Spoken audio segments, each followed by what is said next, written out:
Good morning students, how are you? कैसे हो? उम्मीद करता हूँ आप लोग अच्छे होंगे, घर पे होंगे, स्वस्थ होंगे आप लोग। सो बेटा, आज का जो हमारा टॉपिक है वो नया टॉपिक है, बिल्कुल नई यूनिट के साथ हम लोग स्टार्ट कर रहे हैं। और यूनिट का नाम आप लोगों को जैसा दिखाई दे रहा होगा, that is the coordination compound. ये हमारा आज का यूनिट है। बहुत अच्छी यूनिट है बेटा, अच्छे ढंग से पढ़ना।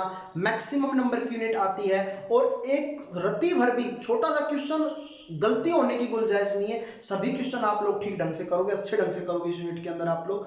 क्लियर है? और दूसरा सबसे इंपॉर्टेंट बात है, ये यहाँ पर बेसिक है। आप लोग जैसे जैसे हायर क्लासेस के अंदर जाओगे तो लगभग कोऑर्डिनेशन कंपाउंड आप लोगों को एमएससी तक मिलेगा।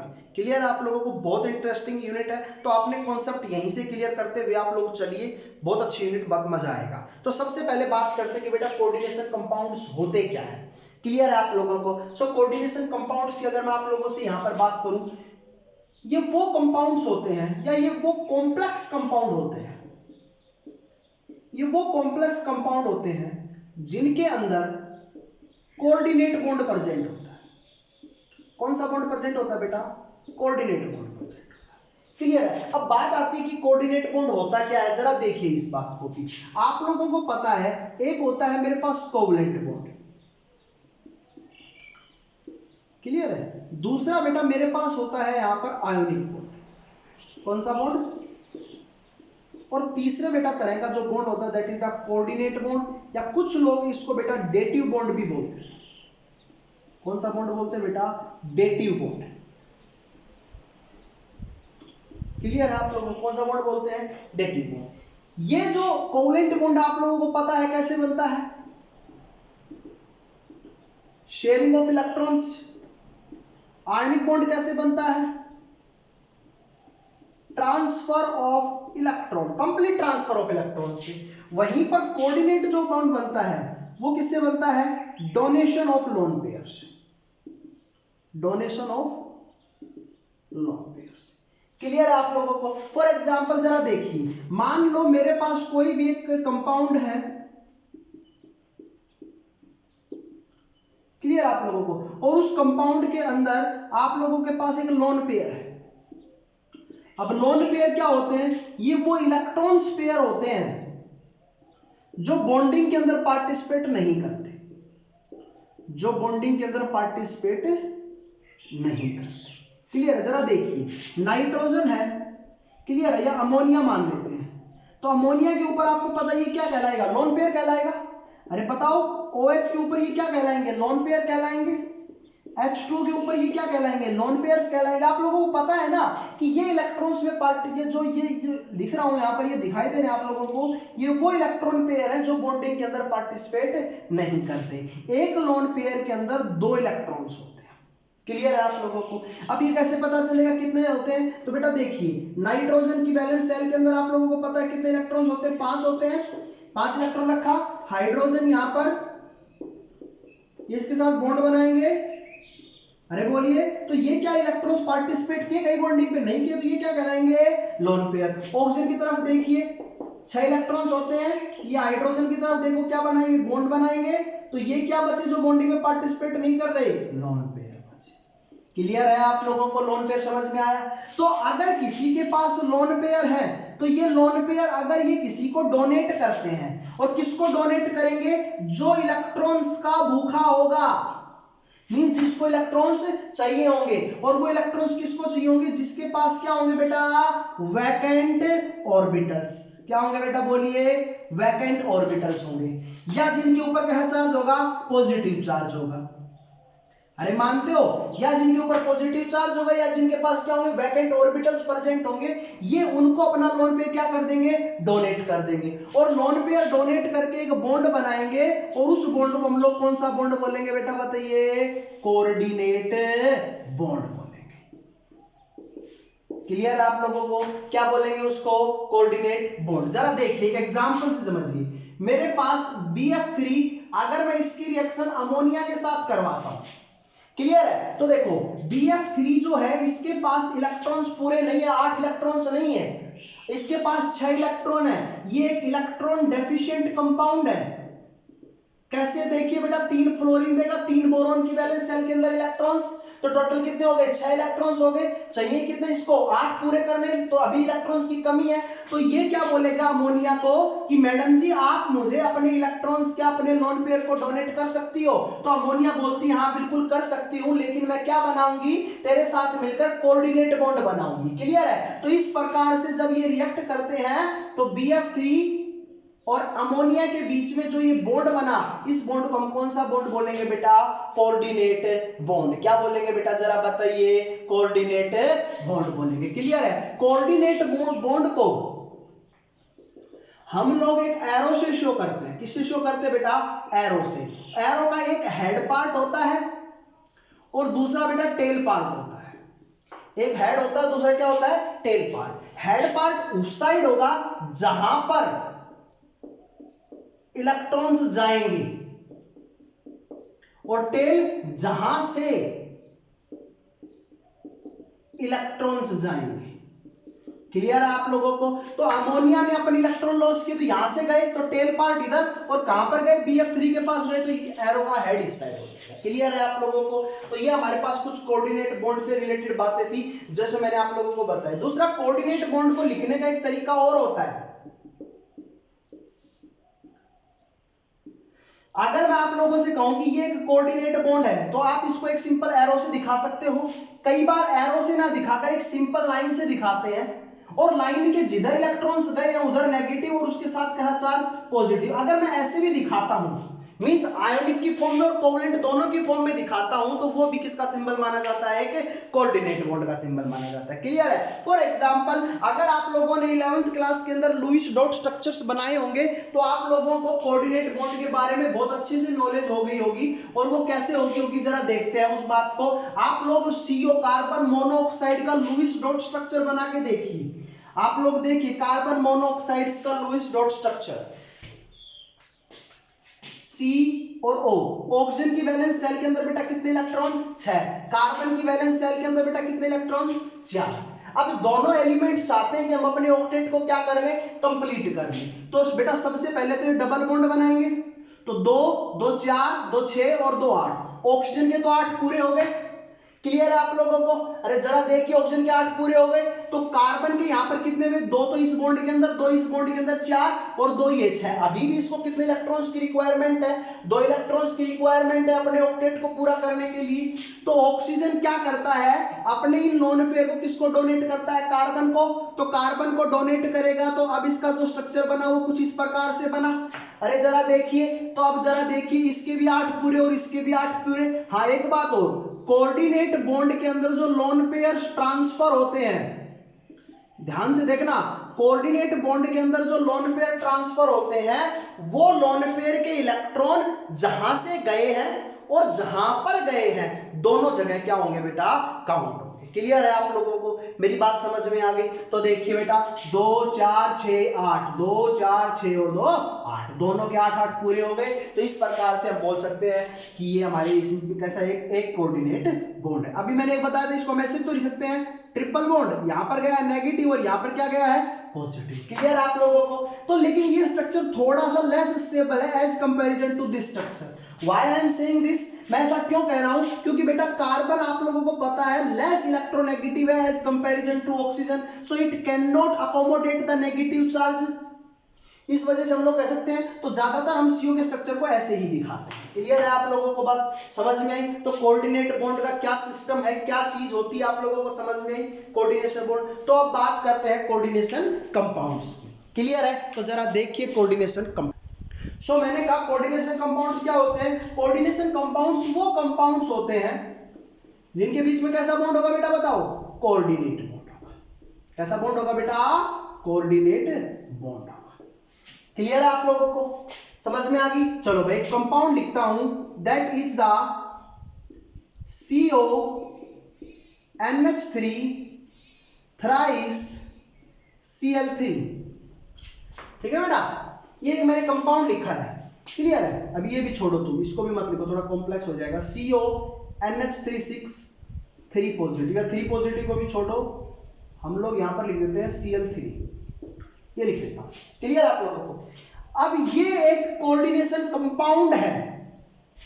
क्लियर है। यहां पर CO सेंट्रल मेटल एटम कहलाएगा, that is the cobalt, CO is cobalt. NH3 बेटा यहां पर कहलाएगा लीगेंड या लीजेंड भी बोलते हैं इसको, कुछ भी बोल सकते हो आप, समझ में आ गया आप लोग। Cl3 बेटा यहां पर कहलाएगा काउंटर आयन, क्या कहलाएगा बेटा, काउंटर आयन, क्या कहलाएगा बेटा, काउंटर आयन। और जो चीज इस स्क्वायर ब्रैकेट के अंदर लिखी हुई है इस पूरी को हम लोग बोलेंगे कोऑर्डिनेशन स्फीयर, कोऑर्डिनेशन स्फीयर या कोऑर्डिनेशन एंटिटी। क्लियर आप लोग, इसको आप लोग कोऑर्डिनेशन स्फीयर भी बोल सकते हो और कोऑर्डिनेशन एंटिटी भी बोल सकते हो। क्लियर है आप लोगों को, जरा समझिए आगे की तरफ। CO यहां पर सेंट्रल मेटल है और जनरली ये जो यहां पर सेंट्रल मेटल एटम या आयन होंगे वो हमारे पास ट्रांजिशन मेटल एटम होंगे, मेटल एटम और आयन। क्लियर है, क्योंकि इनके पास क्या होते हैं बेटा, वैकेंट डी ऑर्बिटल्स होते हैं। क्या होते हैं बेटा इनके पास, वैकेंट डी ऑर्बिटल्स हो। क्लियर आप लोगों को। अच्छा भाई, लीजेंड्स जो होते हैं वो लीजेंड्स क्या होते हैं बेटा, उनके पास क्या होना चाहिए, लोन पेयर होने चाहिए। क्या होने चाहिए, लोन पेयर होने चाहिए। तो जो लीजेंड्स होते हैं जिनके पास क्या होते हैं, लोन पेयर, वो अपने लोन पेयर किसको ट्रांसफर करेंगे, ट्रांजिशन मेटल एटम आयन को। क्यों करेंगे इनको, क्योंकि इनके पास क्या होते हैं, खाली जगह होती है, वैकेंट डी ऑर्बिटल्स होते हैं। तो इनके बीच में सेंट्रल मेटल आयन और कोऑर्डिनेशन या सॉरी लीजेंड्स के बीच में क्या बनेगा बेटा, कोऑर्डिनेशन बॉन्ड बनेगा। अरे कौन सा बॉन्ड बनेगा इनके बीच में, कोऑर्डिनेशन बॉन्ड, क्योंकि लोन पेयर ट्रांसफर हो रहा है। क्लियर है। तो अब मुझे एक बात बताओ, जो लोन पेयर है वो क्या कर रहे हैं, अपने लोन पेयर को डोनेट कर रहे हैं, जो लीजेंड है वो अपने लोन पेयर को क्या कर रहे हैं बेटा, डोनेट कर रहे हैं। तो उन लीजेंड्स को हम लोग, मैं कहूंगा कि वो कैसे होते हैं बेटा, उनका जो नेचर होता है that is the Lewis base. वो कैसे नेचर के होते हैं, लुईस बेस नेचर के होते हैं, लुईस बेसिक होते हैं। क्लियर आप लोगों को। और सेंट्रल मेटल एटम होते हैं वो क्या होते हैं बेटा, लुईस एसिड होते हैं। अब why I am saying Lewis acid और लुईस बेस, आप लोगों को पता पढ़ के आए 11th क्लास के अंदर, लुईस बेस क्या होते हैं, जो लोन पेयर को क्या करने की टेंडेंसी रखते हो बेटा, डोनेट करने की टेंडेंसी रखते हो। और यहां पर लीजेंड क्या कर रहे हैं, अपने लोन पेयर को डोनेट ही तो कर रहे हैं। अरे क्लियर है। दूसरा है सेंट्रल मेटल, वो बेटा क्या होते हैं बताओ, लुईस एसिड। लुईस एसिड कौन होते हैं, जो क्या करते हैं, लोन पेयर को एक्सेप्ट करने की टेंडेंसी रखते हैं। और ये सेंट्रल मेटल एटम आयन क्या कर रहे हैं, उन लोन पेयर को क्या कर रहे हैं, एक्सेप्ट कर रहे हैं। तभी तो उनके बीच में जाके कैसा बॉन्ड बन रहा है, कोऑर्डिनेशन बॉन्ड। और जब कोऑर्डिनेशन बॉन्ड बन रहा है तो इस कंपाउंड को मैं क्या बोल सकता हूं, मैं कोऑर्डिनेशन कंपाउंड बोल सकता हूं। अब बात आई Cl3 की, तो Cl3 बेटा यहां पर कहलाएगा काउंटर आयन। अब काउंटर आयन में क्यों कह रहा हूं, क्योंकि ये यहां पर सेंट्रल मेटल की, सेंट्रल मेटल एटम या आयन की ऑक्सीडेशन स्टेट को सेटिस्फाई करेगा, सेटिस्फाई करेगा। क्लियर है आप लोगों को, मेरी बात समझ में आ गई। तो लीजेंड किसको बोलते हैं, सेंट्रल मेटल एटम क्या होता है, इस स्क्वायर ब्रैकेट के अंदर जो चीज लिखी हुई इसको क्या बोलते हैं, जो चीज बाहर लिखी हुई है उसको क्या बोलते हैं। आप लोगों को चीजें समझ में आ गई। क्लियर है। नेक्स्ट हमारा टॉपिक रहेगा that is the types of legend. Legends के टाइप को हम बात करेंगे कि लीजेंड्स के टाइप्स कौन कौन से होते हैं। सो हम लोगों के पास नेक्स्ट टॉपिक है that is the type of legends. अब लीजेंड्स कितने प्रकार के होते हैं बेटा, ठीक है, तो देखते हैं जरा इस बात को समझते हैं, लीजेंड्स कितने प्रकार के होते हैं। लीजेंड्स मेनली ये 5 प्रकार के होते हैं, that is the monodentate ligands, didentate या bidentate ligands, tridentate ligands, polydentate ligands and last one is ambidentate ligands. जरा समझिए क्या होते हैं, किस प्रकार से हम लोग इनको एक्सप्लेन करते हैं। बेटा मोनोडेंटेट लीजेंड्स वो लीजेंड्स होते हैं जिनके पास सिर्फ एक डोनर एटम प्रेजेंट हो। डोनर एटम ओनली कितना प्रेजेंट होगा बेटा, 1। अगर किसी के पास एक डोनर एटम प्रेजेंट है तो वो हमारा कौन सा कहलाएगा, मोनोडेंटेट लीजेंड। फॉर एग्जांपल आप लोग देखिए NH3 के अंदर लोन पेयर को कौन डोनेट करेगा, H2O के अंदर लोन पेयर को कौन डोनेट करेगा, OH नेगेटिव के अंदर लोन पेयर को कौन डोनेट करेगा, NH2 नेगेटिव के अंदर लोन पेयर को कौन डोनेट करेगा। जरा आप लोग देखिए, तो यहां पर लोन पेयर किसके ऊपर है, नाइट्रोजन के ऊपर, तो लोन पेयर को कौन डोनेट करेगा, नाइट्रोजन। ऑक्सीजन के ऊपर क्या है बेटा, लोन पेयर है तो ऑक्सीजन ही डोनेट करेगा। यहां पर ऑक्सीजन के ऊपर है तो ऑक्सीजन ही डोनेट करेगा। यहां पर नाइट्रोजन के ऊपर लोन पेयर है तो डोनेट कौन करेगा, नाइट्रोजन। तो जिन एटम्स या जिन मॉलिक्यूल या जिन आयंस के ऊपर ओनली या जिनके पास सिर्फ एक ही डोनर एटम प्रेजेंट हो वो क्या कहलाते हैं बेटा, मोनोडेंटेट लीजेंड्स कहलाते हैं। क्लियर है। अच्छा दूसरी बात, डाइडेंटेट लीजेंड या बाइडेंटेट लीजेंड। हम नाम से ही पता चल रहा है जिन लीजेंड्स के पास दो डोनर एटम प्रेजेंट होते हैं वो क्या कहलाएंगे बेटा, बाइडेंटेट या ट्राइडेंटेट लीजेंड। क्लियर। एग्जांपल देखिए बेटा इसका, एक इथाइलिन डाइअमीन,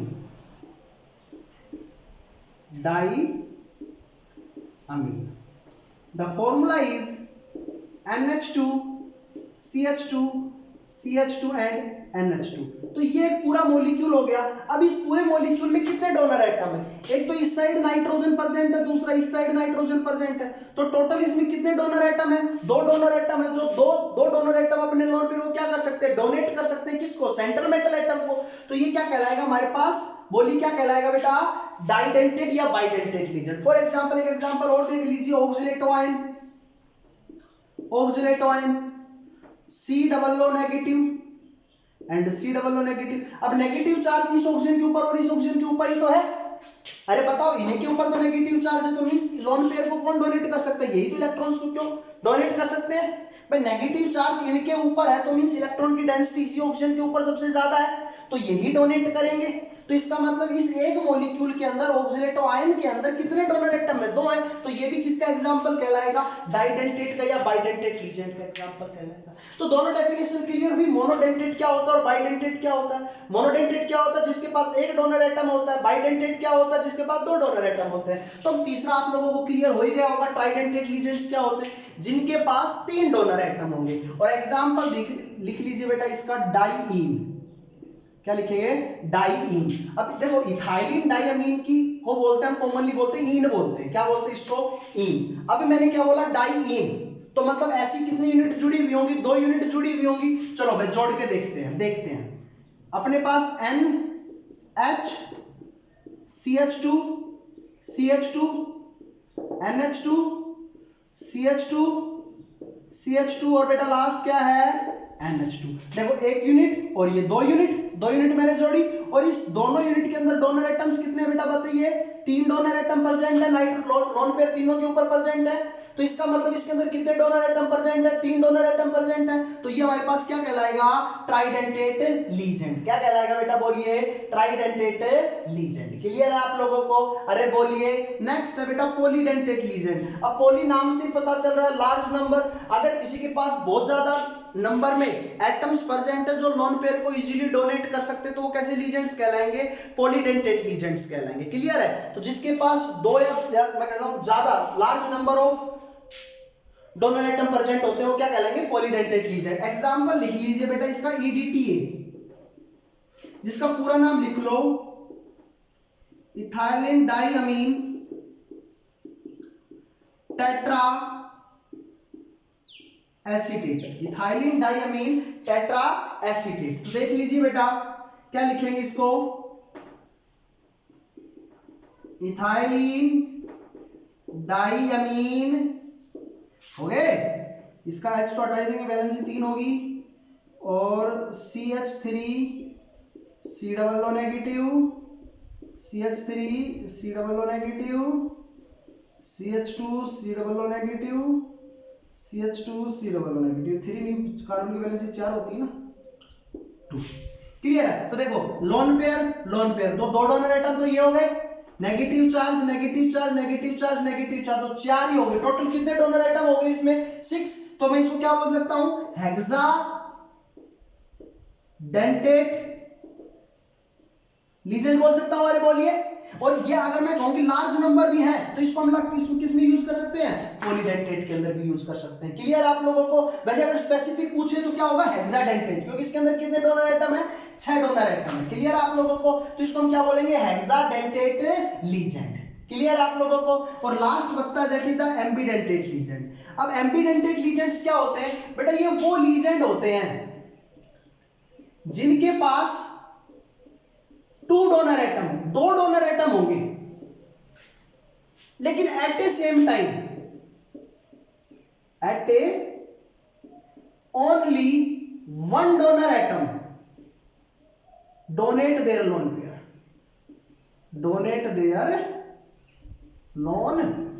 क्लियर आप लोगों को। ऐसे डोनर, ऐसे लीजेंड्स जहां पर 2 डोनर एटम प्रेजेंट होंगे लेकिन at a same time only एक डोनर एटम अपने लोन पेयर को डोनेट करेगा, वो हमारा क्या कहलाएगा बेटा बताइए? एम्बिडेंटेड लीजेंड कहलाएगा। क्या कहलाएगा? एम्बिडेंटेड लीजेंड कहलाएगा। क्लियर है आप लोगों को? मेरी बात समझ में आ गई? क्लियर है? एग्जाम्पल देख लीजिए बेटा इसके।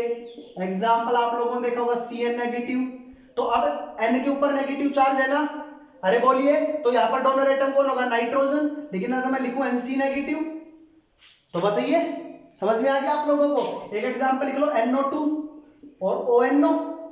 तो ये सब किसके एग्जांपल्स कहलाएंगे आप लोगों के सामने बेटा मैं बता चुका हूं। एक एग्जांपल और ध्यान आ गया, NCS और HCN नेगेटिव। क्लियर आप लोगों को? तो इस प्रकार से अब यहां पर एक बार नाइट्रोजन डोनेट कर रहा है, एक बार कार्बन, एक बार नाइट्रोजन डोनेट कर रहा है, एक बार ऑक्सीजन, एक बार सल्फर डोनेट कर रहा है, एक बार नाइट्रोजन। क्लियर है? तो eight a same time donor atom सबके पास 2-2 है, लेकिन एट ए सेम टाइम कितने डोनर एटम पार्टिसिपेट कर रहे हैं? एक कर रहा है। तो इनको हम क्या बोलेंगे बेटा? बोलिए एम्बिडेंटेड लीजेंड्स। तो ये हम लोगों ने आज जर्नल इंट्रोडक्शन पार्ट किया है। कल की क्लास से हम लोग इसको रेगुलर स्टार्ट करेंगे। सो आप लोगों को उम्मीद है समझ में आया होगा। कोई चीज समझ में ना आए तो कमेंट किया करो बेटा वीडियो के ऊपर। मैं आप लोगों के कमेंट्स को देखकर एक पूरी उसकी प्रॉब्लम्स की वीडियो आप लोगों के साथ पेश मतलब बनाऊंगा। उसके लिए आप लोगों को हेल्प मिलेगी काफी उससे। सो आप लोग प्लीज इसको अच्छे ढंग से पढ़ना है, बेसिक पार्ट है। आप लोगों की यूनिट बहुत इंटरेस्टिंग होने वाली है। सो प्लीज आप लोग पढ़िए, मेहनत करिए, जानदार जी जान जबरदस्त लगेगी इसके ऊपर, ठीक है ना? वो बोलते हैं ना, शानदार जिंदाबाद जबरदस्त। Okay, so have a nice day.